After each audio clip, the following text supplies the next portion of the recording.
This episode is brought to you by Anytime Fitness. We may talk a whole lot about sports, but when it comes to keeping fit ourselves, there's definitely room for improvement. I hit this point early July. I was just like, I am not in good enough shape.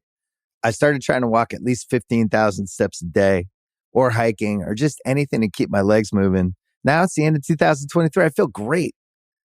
I had a physical 3 weeks ago, and the guy was like, "You're doing great. You're doing better than you were 3 years ago." I felt great. Whatever your goals are, progress is possible thanks to Anytime Fitness. Get a personalized plan and support from an expert coach anytime, anywhere. Visit anytimefitness.com to try Anytime Fitness for free.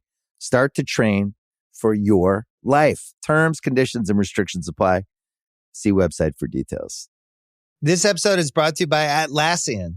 Atlassian software like Jira, Confluence, and Trello help power global collaboration for all teams so they can accomplish everything that's impossible alone. Because individually we're great, but together we're so much better. Learn how to unleash the potential of your team at Atlassian.com. Atlassian.com. Atlassian. Tap the banner or visit this episode's page to learn more.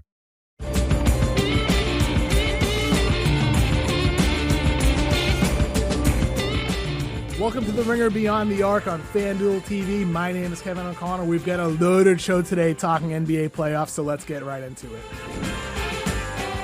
All right, Tate, on Monday night, we saw the Sixers and the Celtics face Game 1, a surprise victory for Philadelphia, 119-115 in Boston with no Joel Embiid, with James Harden going off with a career high in the playoffs, 45 points on 17 of 30, elite efficiency, shooting from mid-range, more than he has since Oklahoma City in the first quarter, hitting step-back three-pointers. It looked like vintage James Harden in that Game 1. Yeah, can we call him Big Game James? Is it now time to do that? I'm just kidding. We love you, James Worthy. But, yeah, this was the James Harden game, right? You said it, a career high in the playoffs, 45 points, 17 of 30. My favorite stat in basketball is FGAs. You know, that's what I look at. Who's going to take the most shots? And James Harden said, that will be me tonight. No Joel Embiid, myself, Tyrese Maxey. And then, you know, some Melton off the bench, some Niang off the bench. I saw Joe Mazzulla after the game. He's like, we got to guard these guys. We got to guard DeAnthony Melton. We got to guard George Niang because they're all threats from the outside. And, you know, this was a game where I was pretty shocked. I'm not going to lie. I was,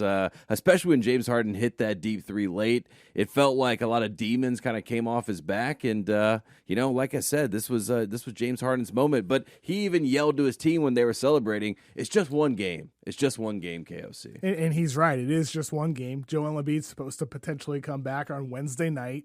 But with Harden showing this, though, in Game 1, it is just one game. But Harden, for a long time, ever since he first suffered this Achilles injury, he said, I'm not going to be able to get back. This is something that's going to take a whole offseason. It's a game changer for the Sixers if you're getting this version of Harden on his best nights. Even if Embiid's back only at 75 or 80% at best, I thought Boston could potentially sweep the series with Embiid being limited or out, considering what we saw with Harden in recent weeks. But this version, this makes it look like Philadelphia could be a team that ends up winning the NBA Finals. This is why you traded for James Harden, right? If you're Daryl Morey, you're patting yourself on the back, probably smoking a cigar tonight and say, this is why we made the trade. See, I was right. I'm not an idiot. Don't call me an idiot.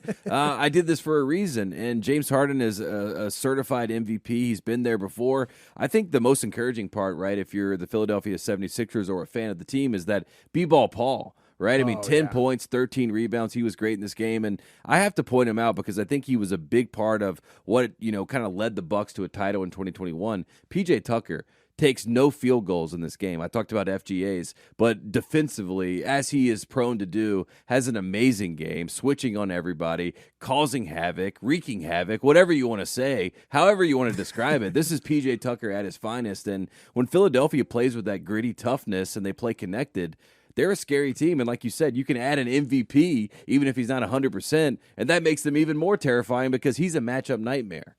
And you mentioned Tucker switching on defense. Philadelphia in this Game 1, they switched 18 on-ball screens out of 48 total pick and rolls set by Boston, 37%. That's up from their regular season average of 23.6. Got to credit Doc Rivers. No Joel Embiid. B-ball Paul at center, switching his defense up to really contain a lot of those actions. Tatum scores a lot, but they took him away some of his spots, limited Jaylen Brown. It felt like Boston's offense was discombobulated at times on a night you feel like they could have scored 130 with Joel Embiid out there. They're limited to only 115, but that's all Philadelphia had to do is get that edge on defense with the switching. And they were going after Al Horford, right? That was on the other side, yes. Right, on the other side. And then, from the standpoint of the Celtics, right, with their spacing, that was an issue. We saw Marcus Smart drives into traffic, tries to dump it off to Jason Tatum, and it's just kind of a miscommunication. B-ball Paul ends up getting fouled by Tatum, right? And then after the game, Mazzulla talked about how, he went to the team and said, this one's on me. You know what I mean? He basically took the blame, and I know one thing about coaches. They say when we lose, I take the blame. When we win, the players get the credit, right? So Joe Mazzulla, you're no longer an interim head coach. You are the head coach. You're doing what you're supposed to do in this situation. But, if you're the Celtics, you're probably kicking yourself, right? Because you're used to executing down the stretch. You're used to getting stops. You're used to finishing out quarter strong, finishing a game strong. They did none of that in this game. They looked out of sync, out of sorts, whatever you want to say. One big note for me in just watching with the naked eye of someone that, hasn't been, keen on the Celtics as much as someone like you, Jaylen Brown, 10 shots. Goes back to FGA's 10 shots, Kevin. Yeah, weird balance for Boston's offense. Right. Jason Tatum takes 25 shots. Malcolm Brogdon takes 20 shots.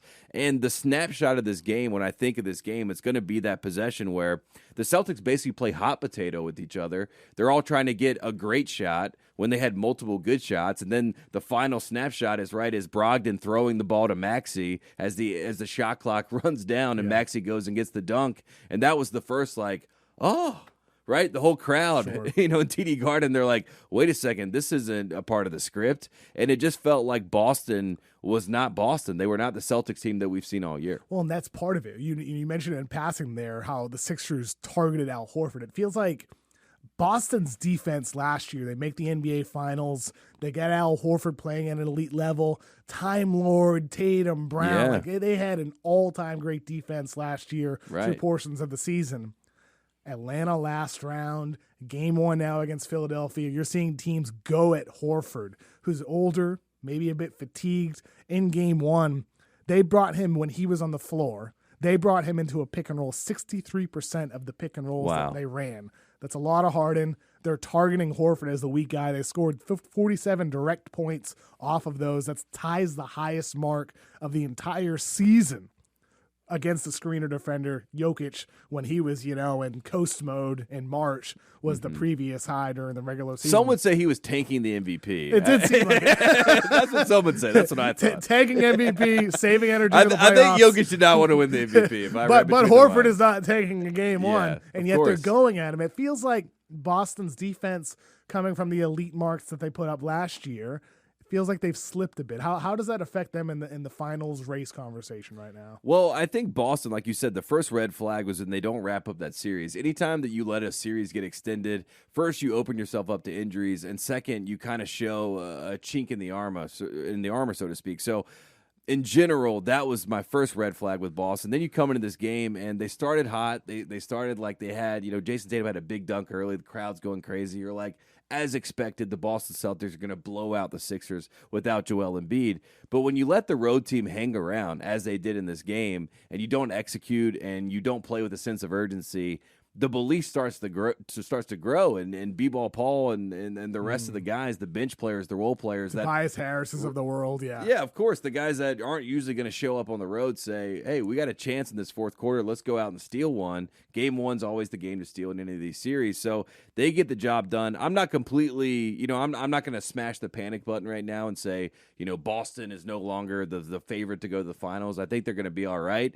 But it is troublesome when you think about the fact that there is the big elephant in the room, which is, okay, the MVP is right around the corner, and he's going to come back, and now he just watched his team win without him. And as much as, we talk about Joel Embiid and the talent, I mean, the guy can do a lot when he's not 100%, as he's shown throughout his career. So that is what's scary for Boston. I think they addressed the mistakes. I think Joe Mazzulla, maybe we get our timeouts figured out and maybe we get our spacing figured out. Those are all conversations that will be had. But again, this is his first rodeo too. He wasn't there with that team last year. He didn't help inspire that defense. That was a different coach. Yeah, it was Ime Udoka, and Mazzulla was really the third guy. It was Will Hardy, the second guy, and Mazzulla was more, he was a Will Hardy's doing great with Utah. I mean? Exactly. Yes. So you mentioned Joel Embiid. He should come back game 2 Wednesday night. Maybe they hold him on a bit longer now. He'll probably get awarded MVP tonight on Tuesday.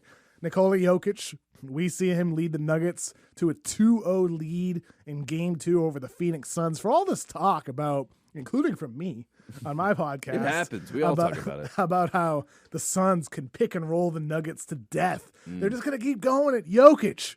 We just saw the Nuggets win a game with defense. They hold the Suns to only 87 points, beat them by 10, just absolutely dominate the fourth quarter. Aaron Gordon's sensational in that game. Got to give him credit as well. But overall, this Nuggets defense helping off of Phoenix's non-shooters, putting pressure on Durant and Booker. This feels like a team that, after coasting to end the regular season while Jokic tanked his MVP, they are now, flipped the switch, right? And where they're showing it against the Suns. They look like the 1 seed, and this is what a 1 seed's supposed to do. They're supposed to win at home, and that's what sort of you expect. But I think what's fascinating about this game was we kind of got a game, like an all-time game from Devin Booker. This is one of those games where he tried to steal on the road. Murray didn't play great, but like you said, the Nuggets. I found it fascinating after game 1. They asked Kevin Durant, what can you do in game 2? What adjustments do you make? And he said, we got to let it fly. They sure did. They just bricked everything. Right. And they're 1 for 12 from 3 to start this game. And then they get to 2 for 13 because Kevin Durant banks in a 3, right? I mean, that was kind of the story of this game. He was off. They were off in general. So if you're the Suns, you can kind of just tell yourself, hey, they're supposed to win at home, altitude, yada, yada, yada. We go home, we're going to make shots, we're going to be okay. So I don't completely write them off, but, as I was watching this game, I'm like, I like that the Nuggets can win without Murray playing great. Oh, yeah, for sure. No doubt about that. Though he was part of the play that gave them the lead in the fourth quarter. Yeah. It was tied 73-73. And, watching the game, it feels like Denver was outplaying them. Chris Paul goes out with a groin injury middle of the third quarter. No surprise. He gets hurt every single playoff run, it seems, unfortunately. But 73-73, 9 minutes left in the fourth quarter. The thing with Murray is even when he's not scoring, Tate, like they're two-man game with the handoffs and the pick and rolls that Jokic and Murray run all the time. 9 minutes left in the fourth quarter. Murray's not scoring, but still he finds Jokic on the roll of the basket, kicks it out to KCP, hits the three-pointer, gives them a three-point lead, and they just didn't look back in the game. It was just a reminder of they beat you to death with Murray and Jokic, those two guys, and the chemistry that they have together. That play just made me think about, like, oh, this is a team that's been on these runs together for years now. They have this experience level, and they can stomp on you when necessary, whereas the Suns, I mean, Kevin Durant has barely played with these guys, and a lot of them have barely played with each other. I'm not saying like the Suns aren't going to win a game this series, but I feel like I'd be shocked at this point if Denver were to lose a 2-0 lead. Yeah, and I will say this, continuity is something. If you talk to NBA players, when they talk about why teams win, they will point to continuity. And I do think that Phoenix, they're in an unfair position because of a wet spot on the court, right? And I think if that doesn't happen and KD can play the 20 games he probably should have, we might view Phoenix, and they might even know a little bit more about themselves than they know right now because they did let it fly. KD especially let it fly in this game. He just happened to be off, and that unfortunately happens in the playoffs, and now you don't have the depth behind them to kind of cover those holes, right? And just in general, you talked about that one play. That is why Jokic is, so fascinating in general as a threat because he gets that pass from Murray. He's rolling right to the basket. Any big is usually going to go straight up, but he is such a, instinctive player. He's like, and has such spatial awareness. He's like, okay, KCP's in the corner. Boom, I kick out. He hits this big shot, big momentum play. I mean, this is the best passing big man since Arvydas Sabonis, Might be the best passer ever, period. Right. I mean, this is what we're talking about here. And to have that kind of threat at that level, that is the same way that Boston should be worried about Joel Embiid. Phoenix should be worried about this MVP right here, and you also worry yourself about their depth. I think the unique thing about Denver to me is that they have the best fourth player of any team in the playoffs, Michael Porter Jr., right? There's a lot of top threes, and you could argue who's the best top three, but the best fourth player as far as natural talent, scoring ability, X factor, whatever you want to call it. And he's gotten better on defense. Right. You have him. You have Michael Porter Jr. So Denver's always been fascinating in that sense. I like Bruce Brown. I think he adds a nice wrinkle to this team, and especially him going against KD, a guy who was on those Nets team and started at center at times, right? So he's probably having fun in this series. There's a lot of good storylines. I think Mike Malone has done a really good job. I think Monty Williams is trying to figure out what buttons to push with this group. It's different every year, and this group, he hasn't even had a year. You know what I mean? So what buttons do you push when you don't know? Well, they have a lot to figure out before Game 3. It's not looking good for the Suns right now. Tate, we'll be back after the break talking about the Knicks and the Heat. Can't wait.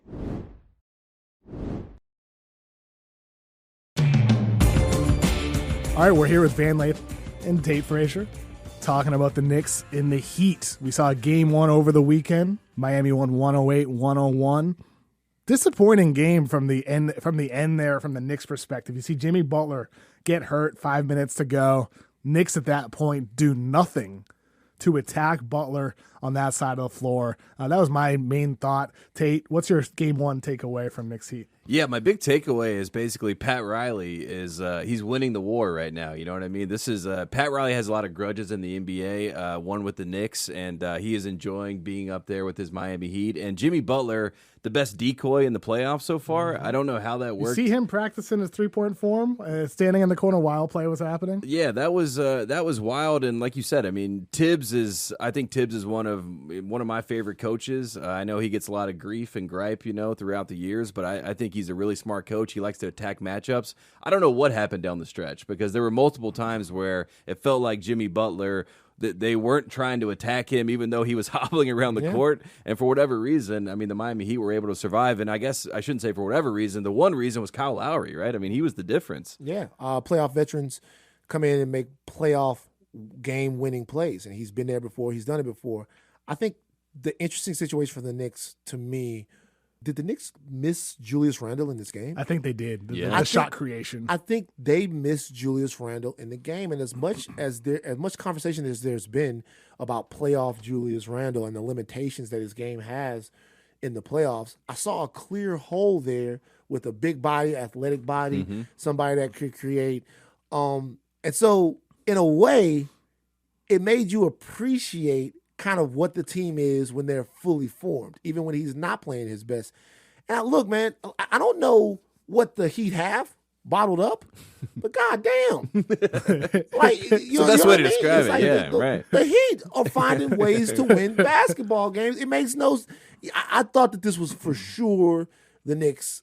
They were strolling to the East Finals, but who knows now? I mean, it's wild with Miami. Like, they got Tyler Hero out, but they just, they got Max Strus undrafted, Duncan Robinson undrafted, Gabe Vincent undrafted, Caleb Martin undrafted, like all these guys. Martin, his defense is unbelievable on Quickly, on Brunson, Gabe Vincent hitting pull-up threes. Love Gabe Vincent. I mean, like you mentioned, Kyle Lowry, they got their veterans. Butler's awesome. Lowry stepping up. You get Kevin Love reaching back, throwing outlet passes, 4 of them in the third quarter.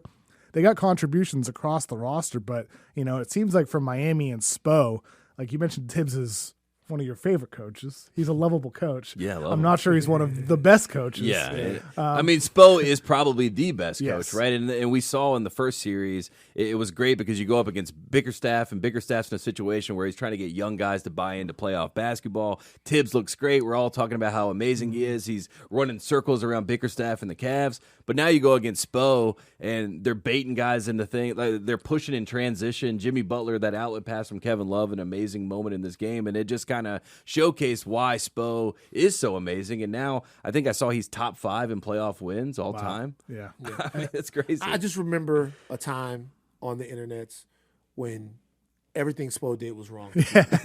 I really remember people going, like, how in the world is this guy the coach? And to see him rise to the ranks of one of the very best coaches we've ever seen is just fantastic. And look, Miami knows what they want to do. Yep. They know what they want to do. They believe in their system. They believe in Heat culture. And so because of that, they're consistent. and the Knicks are going to have to go beat them. They're not going to give it to you. And you mentioned the game plan and how they know what they want to do, Van. In that game, there are so many occasions where you see the Heat have like 4 or 5 defenders with both their feet inside the paint, defending against those drives by Jalen Brunson. They were just like, hey, Knicks, 7 of 34, Obi Toppin taking 11 threes. We're not even going to close out on you. We're not going to close out on you, Josh Hart. They executed that game plan at just such a high level, and it makes me wonder for the Knicks. They're a below average shooting team over the course of the regular season. Despite beating the Cavs in 5, they shoot 28% from 3 in the series. I'm wondering right now if the Knicks, if they don't get healthy Randall back with his creation to get to the basket with what he can create, if they actually have enough shooting to win the series right now. Yeah, and Randall's their number one guy at the end of the day, as much as Brunson is the main guy and the star of the team and everyone loves Brunson. They make each other better, too. Right. You need Randall to make Brunson work, and when Brunson has to be the number one guy, I think that shows some limitations for this team. And, if you're the Knicks, I think that's the biggest question mark. You hope you get Randall back, and if you do, you have a fair shot. I just think that the Heat and Jimmy Butler know something. I don't know what they know. I know a lot of people want to go down to Miami because Pat Riley knows something, but they all seem like they know something more than anyone in the East, and that's scary. And when you're playing against someone that can be down 6 and say, I own you, as Jimmy Butler was doing in the last series, that scares you, right? That seed of doubt grows. Absolutely does. I want to say Julius Randle has a very unique opportunity right now. He has an opportunity to endear himself to all of New York and to really change the perception of his playoff play right now by coming in and really getting to it in this game and in this series. And I wonder how he'll respond to them getting beat. I wonder how he'll respond, how his game will respond, and whether or not you'll see a different version of him because, body language, you see the guy pouting a little bit, got away from his teammates, sitting at the end of the bench. It sometimes seems as if he doesn't want the Knicks to do well unless he's playing well. He skipped out on media after one of their wins in the first round. It's strange. So It feels almost like a lame duck situation where they're like, there's the new franchise guy in town, and then he's there also, and it's awkward. But my best case scenario for Julius Randle, it's like an amazing game in the Garden, and he gives the thumbs up, right? Yeah, that's what he's got to do. That's what he's got to do. That's the brand play. Yeah, I hope we get to see Randle return to the series, and Brunson questionable too for game 2 on Tuesday night. We'll see what happens there, guys. This podcast is brought to you by AT&T Fiber with All-Fi. Something tells me that the guy watching sports for 13 hours straight on Sunday, who then stays up watching the recaps of those 13 hours, then calls his friends to talk about it, is definitely going to notice that half-a-second delay. Get AT&T Fiber with All-Fi and watch sports any time of day from anywhere in your house. Live like a gigillionaire. Limited availability in select areas. Go to att.com/hypergig to check eligibility. Coverage may require extenders at additional charge. All right, guys, we got it. Lakers-Warriors. Right now, the FanDuel betting odds have the Warriors favored in the series. I'm picking the Lakers, though. I get them winning in 6. Just real quick, who do you guys have winning the series? Yeah, I guess, this is something I go back and forth on. I think one of the greatest traits the Warriors have always had is you kind of want to play with them. You know what I mean? When you watch them play, right, they recruited Iguodala off the Nuggets back in the day. Kevin Durant plays them in 2016. He says, kind of like what those guys are doing over there. But then going into Game 7, Steph Curry had this meeting, right? He said, all right, guys, if you don't want to get on the bus, if you don't want to win, don't get on the bus. And then he goes and has to have this, Herculean effort to win this game. And I feel like, weirdly, even though the vibes have always been good in Golden State, I think that the vibes are better with the Lakers. And I'm in this weird moment where, are the Lakers going to Warriors the Warriors, where when the Lakers are playing them and they're high-fiving, they're having a good time, and Draymond's looking over and he's like, grass looks a little greener over there. I kind of like what's going on with the Lakers. So as much as I believe in Steph Curry and the Warriors and Steve Kerr in the West, I don't know. I have there's something in the back of my mind that feels like the Lakers I'm kind of leaning Lakers, and I'll let Van pick up from there because the Lakers better than anyone. So I'm a huge Laker fan and love the Lakers. Having said that, I don't have a huge degree of confidence going into the series. I don't. I think that the Warriors have something that the Lakers don't have right now, and that is an ace, bona fide top performer that they can depend on. Now, look, obviously the Lakers have both Anthony Davis and LeBron James. The version of LeBron James that we're seeing right now is a really, really good basketball player. But we don't know if LeBron James is capable of, at any time, just completely taking over a game and demoralizing the opposition like he has in times past.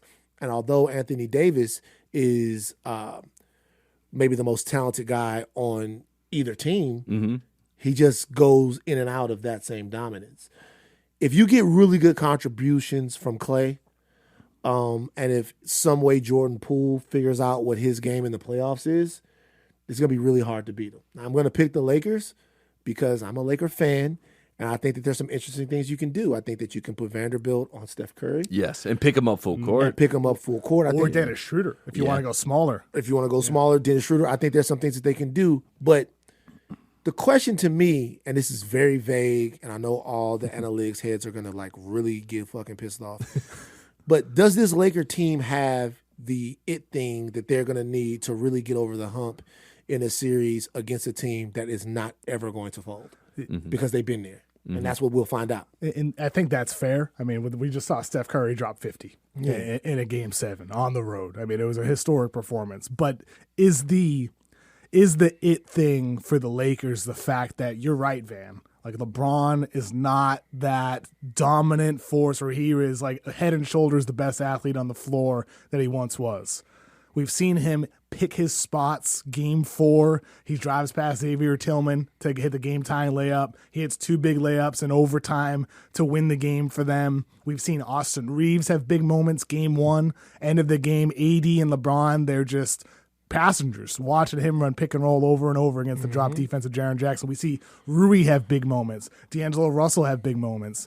Is that the it factor for the Lakers this year, where they don't need LeBron to always be the best player in the world? They have different guys that they can rely on a nightly basis, whereas the Warriors, it's feeling like if it's not Steph, it may not be anybody else. I mean, that's a good point. I think, asking guys like Austin Reeves, even D'Lo and some of the rest of these guys to go into Chase Center and bring that same level of play and bring that and be sort of the X factor dynamic changing players that they were against Memphis or that they have been in the second half of the regular season. I mean, that's a lot, and Austin Reeves, I love him. He might be my favorite Laker in recent memory. But the question is, when they're going crazy in San Francisco, when they're going super nuts, that's a different type of a stage. Now, they have amazing veteran leadership. LeBron James, somebody that can steady that ship. Anthony Davis, guys that have won rings, guys that have been there for sure. Personnel, player for player, Lakers probably a better, deeper team. But I don't know, man. The Warriors find a way in games where the chips are down to make plays and to make huge shots, and just Steph sometimes just won't let them lose. And is Steph really the sole reason why you're picking the Warriors in the series, Tate, or is there something else about the rest of this roster and perhaps maybe they underperformed? Like Klay, he had a horrible Game 7. Other guys throughout the series didn't perform up to the level do you expect? Do you expect maybe some of those Warriors role players, even a Jordan Poole, to elevate their play in the round 2? I mean, you hope Jordan Poole can elevate his play. I mean, that's what they really need. But I think the gravity of Steph Curry, and that's kind of the word, and the gravitas of the moment, he wants this. I think LeBron wants this, right? Of course. It feels like when LeBron came to L.A., the Warriors and the Lakers have kind of existed in different universes, right? Whether it be injuries or whatever it is, it's like your turn, my turn, your turn, my turn. And now we get a crossover episode, and we get to see LeBron in a Lakers uniform go up against the new Showtime with the Lakers. And I think both guys are going to take – it's almost like the new version of Magic and Bird, right? They're going to take some sort of personal onus to make this moment a moment. And I think that Steph is just more primed right now to actually affect the bottom line with his play. I think LeBron could get you 30, 10, and 10 any night. That's how amazing he is. I'm not sure that means the Lakers will win if he does that. If Steph Curry goes out there and does what he does, I think that affects the bottom line and they win. I think he's going to be the best player in the series. But as you mentioned, if Anthony Davis is Anthony Davis, he can be the best player in any series. Of course. He can be better than Giannis. He can be better than Jokic. He can be better than Embiid. But will he? And I think that's what kind of is the looming question to me, and why I have this weird in the back of my mind Lakers, because Anthony Davis in this moment on the stage, I think he might click in, and I think he might say, this is what I'm here for. I'll show up for this. Yeah. And I'll play. Well, when you look at Steph, and when I say Davis is the most talented player on either team, I just mean like what he has in him. Of course. To the length, the defensive prowess, the ability to dominate whenever he's not shooting 22-foot fall-away jumpers. Less of them lately. A lot at the rim lately. A lot at the rim lately. But look, we haven't seen Wiggins back to form yet. Clay dropped off the face of the planet in Game 7. You're getting contributions from a lot of Warriors, guys who are making their presence felt. I love watching GP2. He just finds a way to affect the game whenever he's on the court, make a big play, take somebody's heart, make a big block, just get in there and do his thing. But I'm concerned about the Lakers' ability to maintain everything that they've had going against Memphis, a team who, if we're being honest, they folded. They were susceptible. They beat themselves. They talked themselves right into being the laughing stock of the NBA. And this veteran-laden team is not going to do that. I think the Lakers have enough to win this series.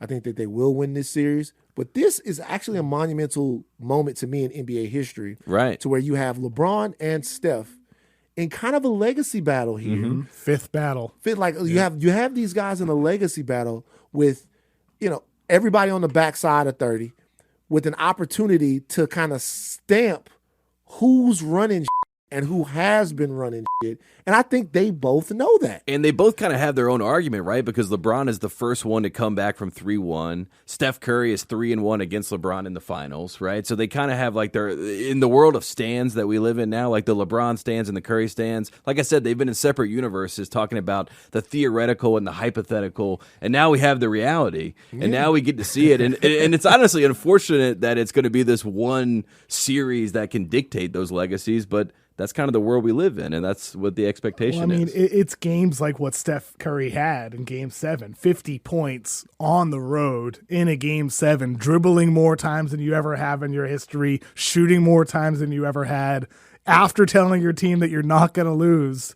It's these games that can edge you up that all-time list and further stamp your place in NBA history. And now in this series, it's their first time facing off together in the Western Conference. They're both going for their 5th ring. LeBron's second with LA, Steph's second since Kevin Durant left. Van, you mentioned the legacy implications here. How high can these guys rise?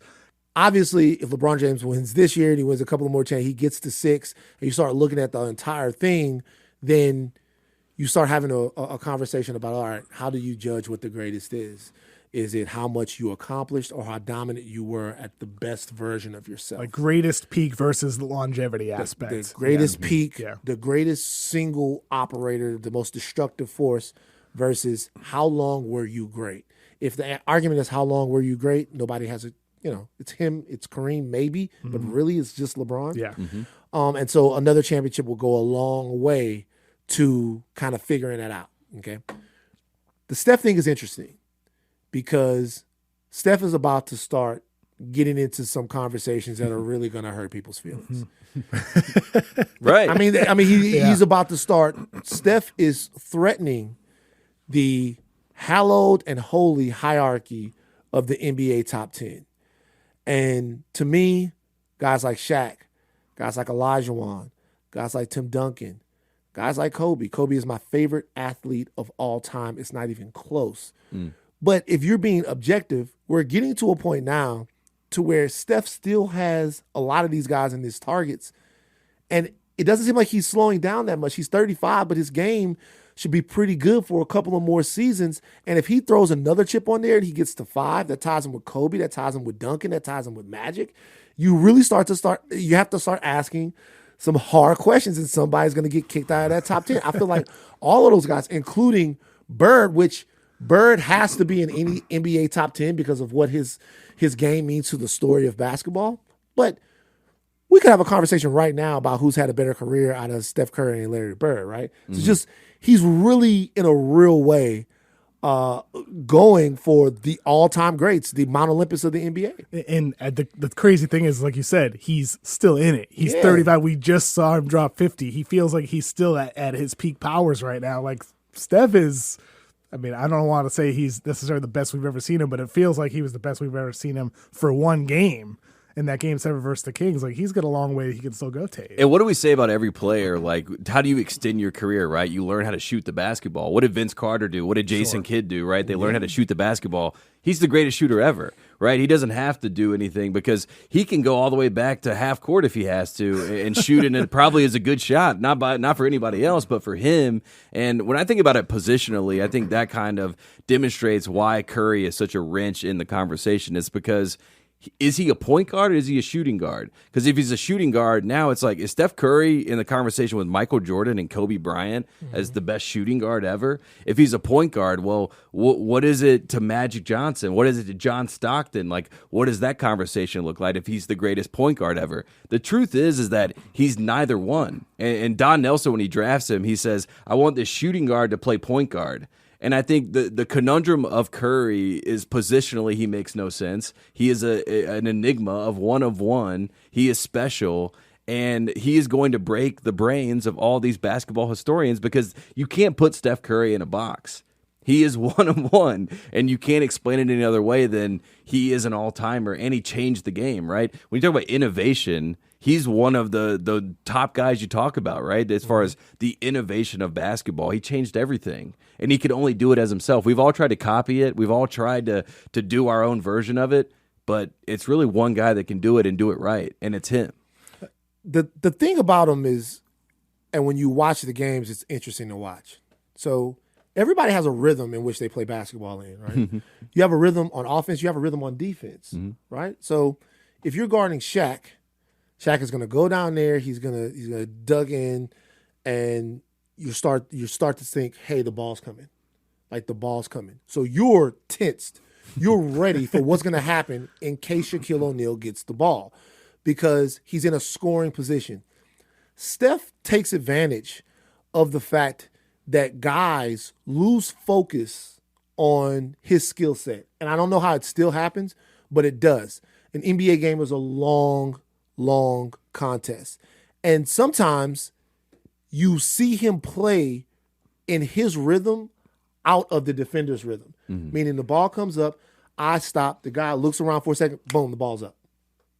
It's going in. We saw it the other night on the inbounds pass, right? There was 1.6 seconds on the clock. Right. And then I think it was Fox looked around, and then all of a sudden he inbounds the ball and boom, hits a three. That's all it takes. He takes advantage of you. What people don't get is that's impossible. It's impossible to pass, move, and then get that off that quick with any accuracy, with that accuracy, no nylon.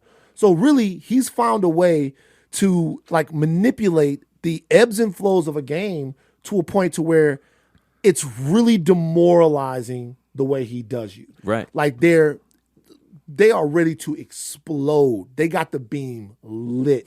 The place is going crazy. And he would coolly and calmly destroy runs and bring his team right back to striking distance. Sometimes it seems like those shots are worth like 5 or 6 points. They're deflated. Yeah.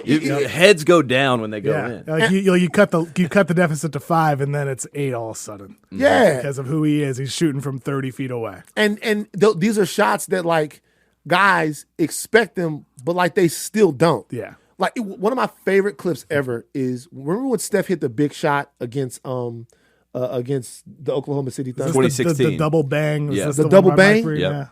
When you watch that again, watch Enes Kanter, who is on the bench of the Thunder. Like, watch Enes Kanter, I guess Freedom Kanter? Not no disrespect. But but watch Steph comes up, the ball's in the air, and Enes Kanter goes. Right. His hands go up in the air while the ball is in mid-flight. It hasn't even gone in yet. He's like, how did we let him get that shot? He shot it from a million feet away. Nobody's going to defend that. The dude is just crazy. I could talk about it. I mean, it's so special because so many of these classic shots that he hits come when like he doesn't touch the ball until he catches it and fires it immediately. It's using screens and zigzagging around screens and using cuts to break free and pushing off defenders. But then in Game 7 against the Kings, I mentioned the stat in passing earlier. He dribbled, according to the Second Spectrum, 374 times, the nerdiest stat ever. But that's the most he ever has since 2014-15. Like, when he needs to, he can turn into James Harden, into Luka, and just run the ball and create his own shots. Like, he can shapeshift into that, which is why, to bring it back to your point, Van, like, he can do the Kobe thing, right? He can dominate the ball if he needs to. It's just that's not what he has had to do within this entire Warriors dynasty era. What has made him great is how he shapeshifts Tate, and he can be the point guard or he can be the shooting guard because he is his own player, unlike anybody we've ever seen. And like you were saying, I think that was a great point with Steph Curry. When you try to catch your breath, right? When you try to take that moment of like, oh, I can rest here for a second, balls up. Yeah. And Dellavedova, I remember that quote was going around. He was like, I almost died guarding Steph Curry. That's because when you try to catch your breath, like you can't get your breath. And that is what he does, and it drives you insane, and it just never stops. And I think that is a testament to him. And I think, honestly, the thing that LeBron and Steph, I think I like about them is that LeBron made Steph get bigger, get more physical because he exposed him early on. And then Steph made LeBron get more range and extend his game. And like they kind of took something from each other and that made them both greater. And now we get to see like the formalized version of themselves, and they took one thing from each other, and now we're going to see what that looks like. Because the first time they met, it was David versus Goliath. You were like, this is not fair. This is not a fair fight. LeBron James is looking at him saying, you little you know what I mean? Like we remember that moment, and it was like that's what most basketball people would say about Steph at that time. Not anymore. This guy's strong. This guy's built. This guy's backing people down in the post. It's a different Steph Curry. LeBron James, this guy's looking at the ball, pulling up from 30 feet. That's not the LeBron James we saw in 2011, that 2012. Move. Hey, that's one thing LeBron. I love that shit. I like that look at that goes in right. It goes in every time. I don't know how he does it. I don't know how he does it. Happen, but that wasn't happening without the Steph Curry influence, right? I mean, and that is what I think is so unique about them. Is like they made each other better, and Magic and Bird had the same effect on each other. It's like you do this, well, watch this, And I think the competitiveness and the respect is there, and that's what's so fascinating about them both. I'm so fired up for this series. Yes, it's going to be great. Tate's got the Warriors, Van's got the Lakers. I got the Lakers as well. Thank you guys for joining. I appreciate it. You're the man, KOC. Thank you for watching The Ringer Beyond the Arc. We'll be back on Thursday at 9 a.m. Eastern. For now, watch Through the Ringer with Tate Frazier.